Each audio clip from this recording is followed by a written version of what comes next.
Welcome to Order Militaris Radio TV. Today's topic is on what happened yesterday afternoon, evening in Lebanon.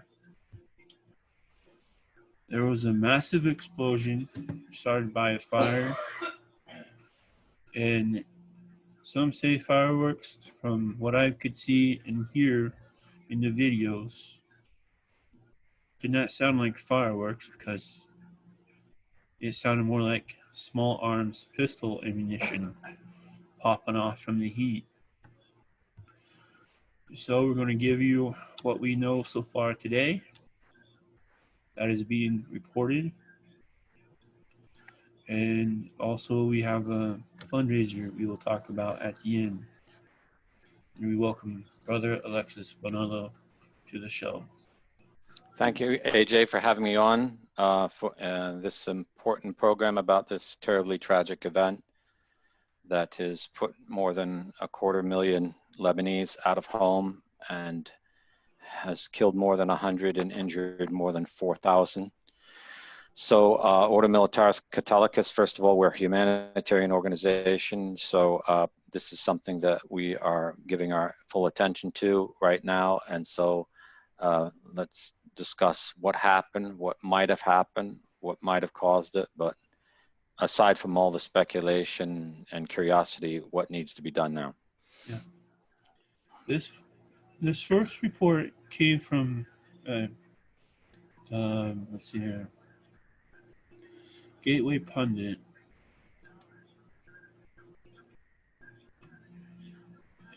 See, Jim Hoff, the founder of Gateway Pundit, did a report yesterday. A massive explosion rocked Beirut, Lebanon on Tuesday, as reported earlier by Christiana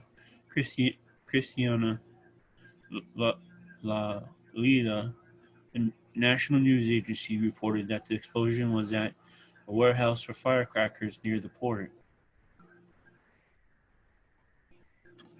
But now there are conflicting reports, including a report at Al Hadith that claims the massive explosion was a Hezbollah warehouse in Beirut for missiles from Iran. Al Hadith from Jordan reported, translated. Security sources said 2 explosions occurred in Beirut, leaving 1 wounded. The Lebanese Minister of Health also confirmed that a large number of people were injured. The site of the accident was reportedly inside the port of Beirut, specifically Ward 12, a warehouse for explosives. The massive explosion damaged the glass of buildings in most parts of Beirut, injured hundreds of people. And that is all there is to read here. Yeah, so we know that at 6:08 in the evening, local time, the explosions, multiple explosions occurred. We do know that on this wharf were stored 2,750 tons of ammonium nitrate that had been confiscated from a Moldova vessel en route from Georgia back in 2013. A legal battle broke out over the ownership of the cargo with debtors, and the material was stored in this wharf.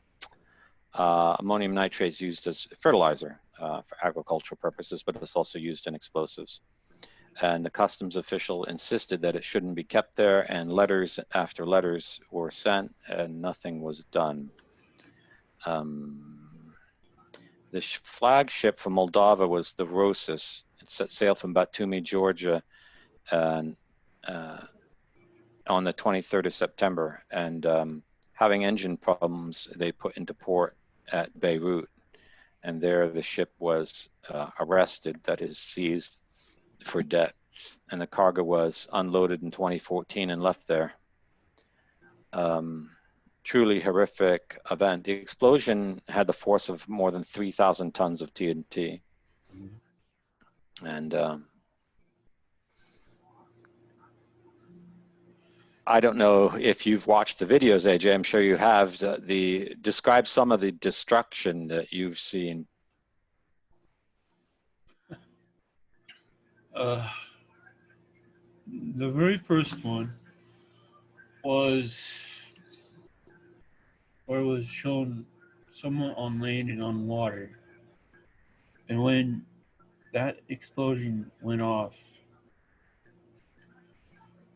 there was a mushroom cloud. Then the blast part, the concussion of it, was so large and everything. It was a cloud covered day in Lebanon, and when that thing exploded, it moved the clouds. It it affected the cloud cover. Then what appears to be a video from St. Joseph University, pretty few blocks away from the port. The guy was, I'm guessing, in his either in his classroom or dorm room. Took a video of it. Right when it happened, he had to duck and get out of the way, but seeing the photos afterwards, there's nothing left of those rooms. It's completely gone. I mean, the structure is there, but it's damaged very, very horribly. I know one video of photos that looked at an oil truck traveling on the lower highway was lifted up into the air, carried about 60 feet inland, and landed on the upper highway with a lightning pole underneath it. That's how strong the force it was. I can't see how anyone in the passing car survived. The shock wave was so tremendous that as soon as it passed anything made of glass, it shattered it and turned the glass into 1,000 knives. Yeah. And of course, since Beirut faces the beautiful Mediterranean, everyone's apartment faces the port, and all the glass windows face the port. So the explosion has damaged, made unlivable more than 250,000 houses in the city. I am surprised that only 4,000 people are injured, because anyone in that hailstorm of glass would be seriously, seriously injured. Yeah.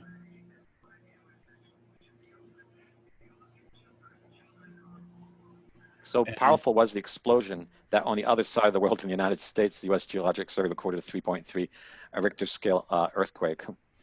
yeah. How far did people feel the blast?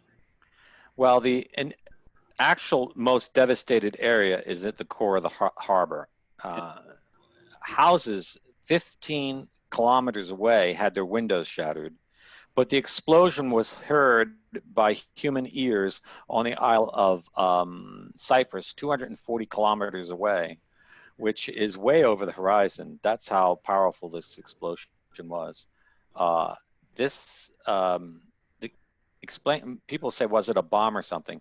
No, I don't think any nation has a non-nuclear bomb that is capable of this force of an explosion. Even the big explosive bombs of the United States, 18,000 pounds or just about 9 tons. This is 3,000 tons of TNT. So this is beyond anything in any arsenal. Mm-hmm. And and the fact that it was caught in so many videos has made it a media sensation worldwide.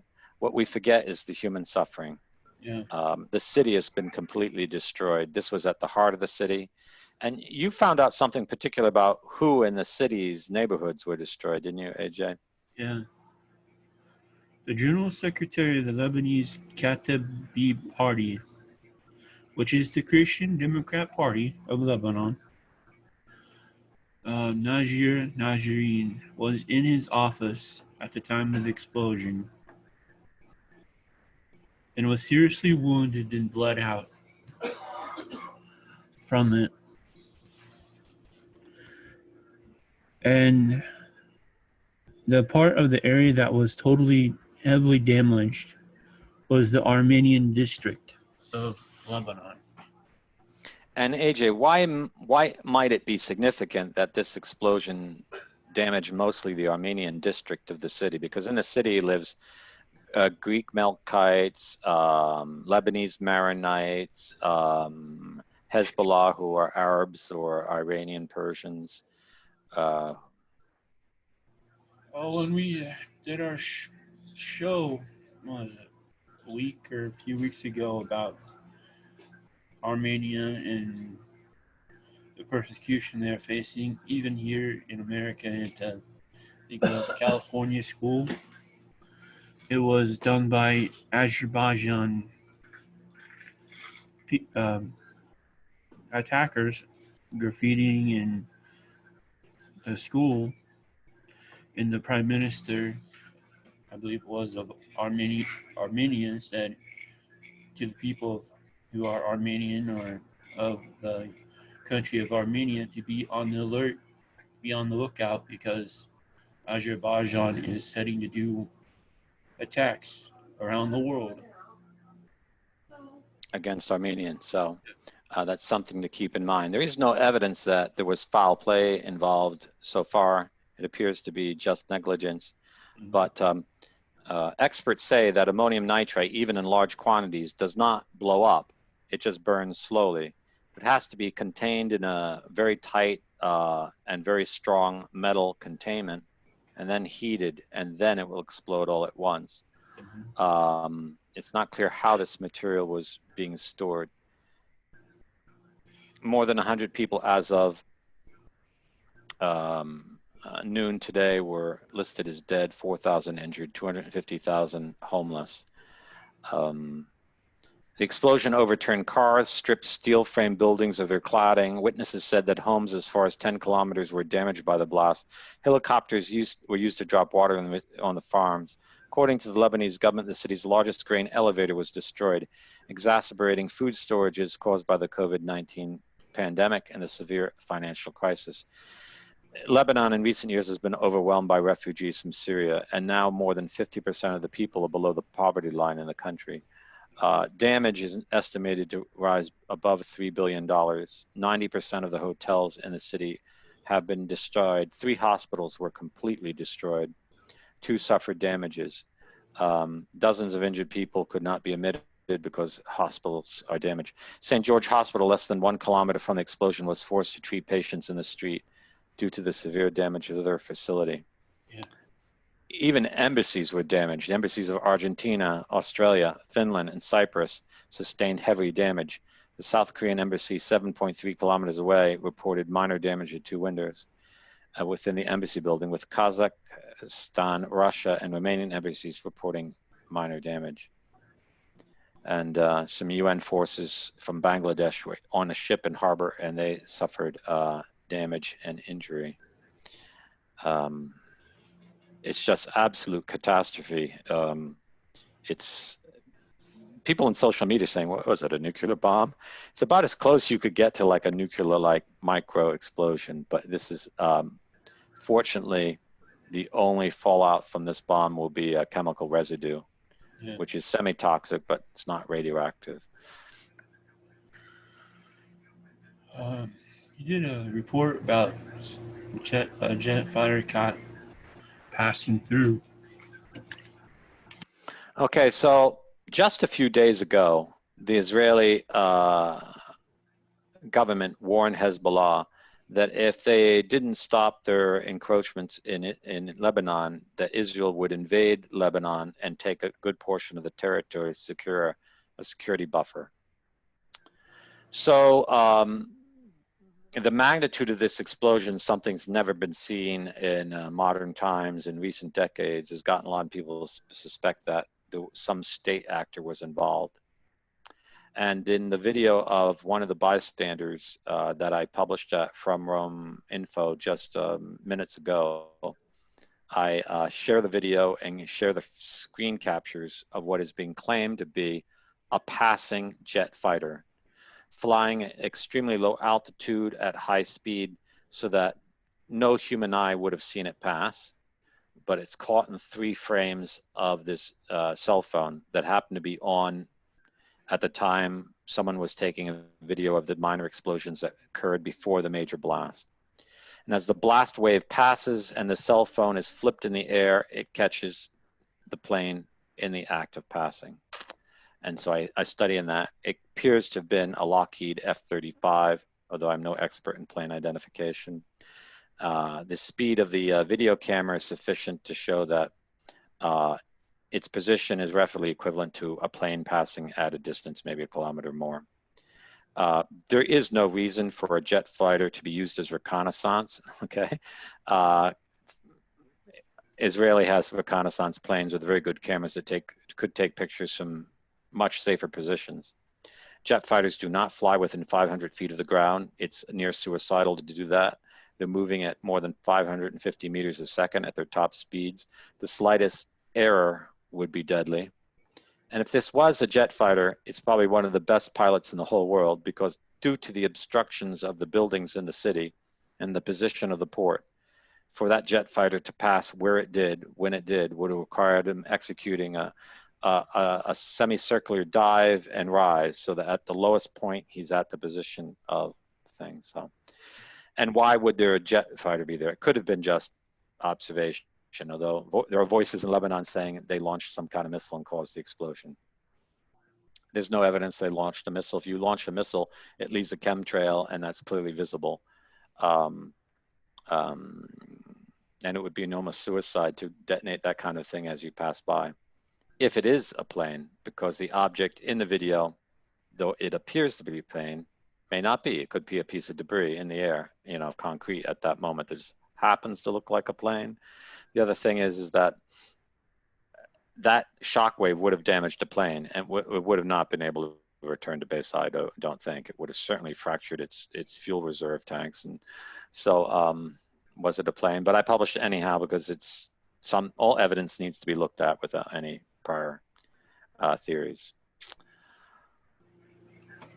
Yeah, if it's the F-35, it is a stealth fighter. It can hold, depending what model, different models can hold different armaments. At least the normal F-35, just plain Jane F-35, can hold a 2,500-pound bomb. If it's the newer stuff, it can hold 6,500-pound bombs, but it still wouldn't do what we saw. No, although the location of the ammonium nitrate was it was a public fact for the last 7 years. So any intelligence agency noting its location and the manner of its storage could have perhaps participated in the explosion by launching a missile at the last moments from a fighter as it passed by, using the fire at the munitions depot as the cover. But it doesn't seem to fit in with the geopolitics of any nation, not even Israel, to destroy the port of Beirut and the Armenian quarter. The attack, now if that had been the Hezbollah quarter, then it would serve, but it doesn't serve any purpose now. So it could be just gross negligence. However, terrorism is always a possibility. And the fact that it wiped out the Armenian quarter really raises questions. I'd be interested to see if the Armenian government raises any questions about any possibility of things, because a fire in the munitions dump could have caused sufficient fire to cause ammonium nitrate stored in a secure metal facility to ignite and explode. Yeah. Explosions like this of ammonium nitrate have occurred before historically and have devastated large areas. So it is certainly possible, it's known chemically that this is what happens, and gross negligence can cause it to happen. Let's see.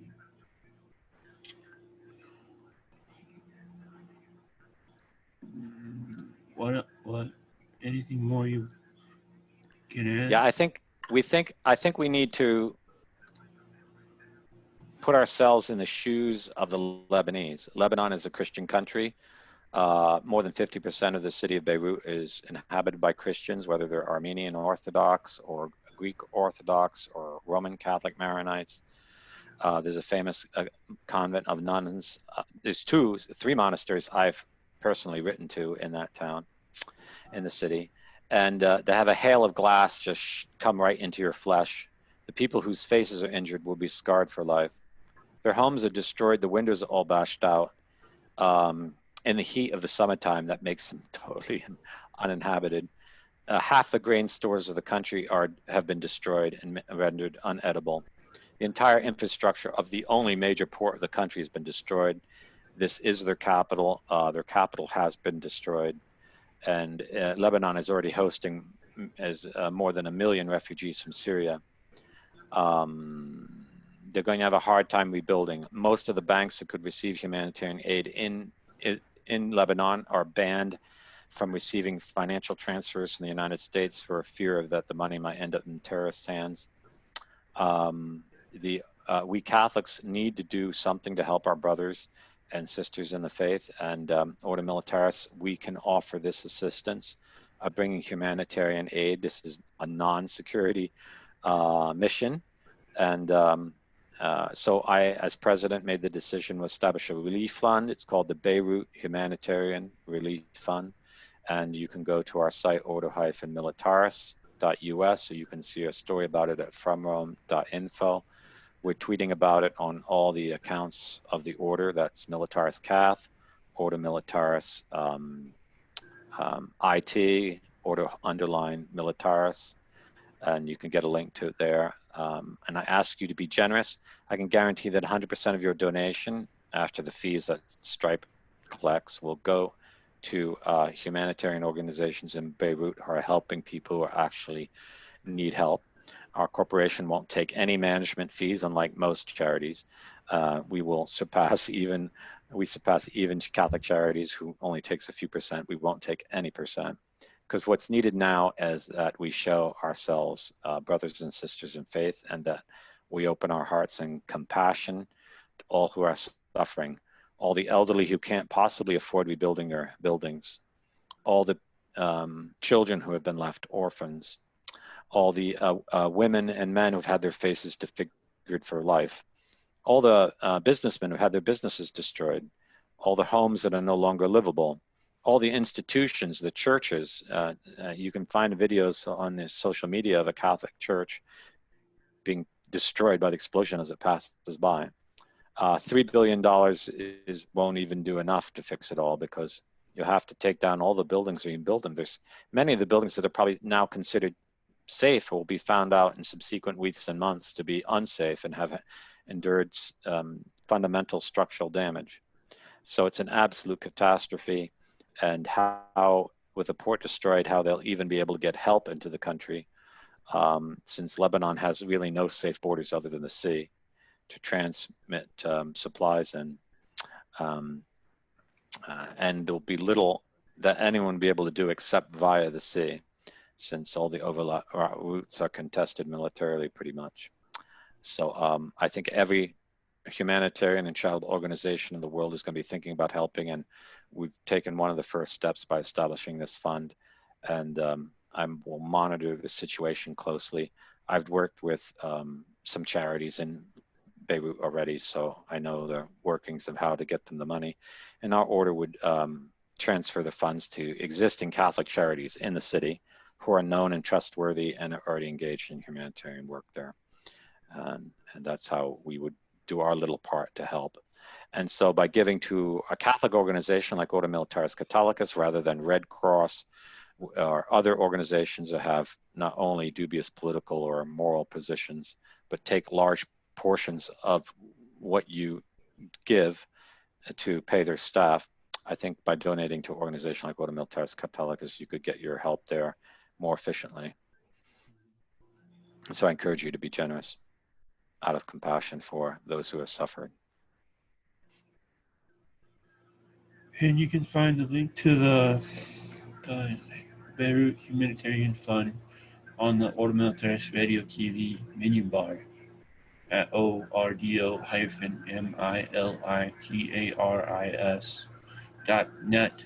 It's right up there next to the support the radio menu bar, but please just give to the humanitarian fund, and there is no monthly subscription button in the today's show page. It's just for the Beirut Humanitarian Fund, just for them. Okay, so this is a way, all the members of the order who are listening to this program, all our past supporters, this is a way to show that we are members of an order that really care for other people, and we're not just people who sound our noises. Because there's going to be a lot of people who talk about this on social media, but as you will see, almost no one will raise money for helping these people. So we're here to help, and that's the mission of our order, and now it's time to mobilize all our forces. And I ask everyone to share the link to the humanitarian fund, which will also be posted on the front page of ordo-militaris.us, on social media with all your friends and associates, whether they be Christian or not, and ask them to make a small donation. Even if everyone who gets to know of it donates 10, we can raise sufficient funds.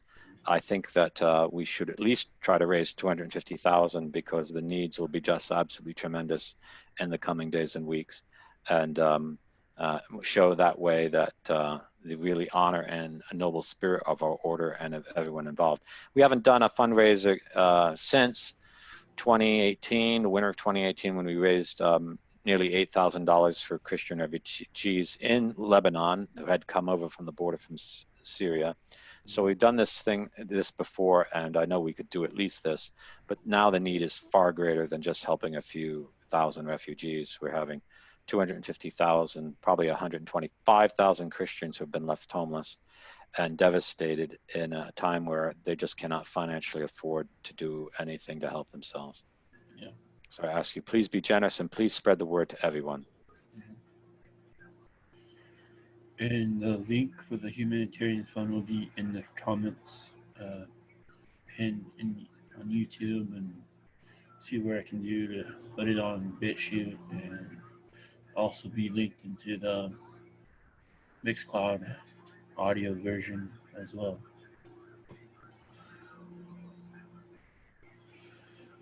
And please like and share and do your part with this video as well. And finally, let us remember all the dead in our prayers, all the Christian dead. We don't know who they are, but let God sort it out. And for all the survivors, because they'll suffer terrible shock for the rest of their lives. And for all the poor, especially, who have taken a hit that they won't be able to recover from. Yeah. This is Ordo Militaris Radio TV, signing off. Day is full. Day is full.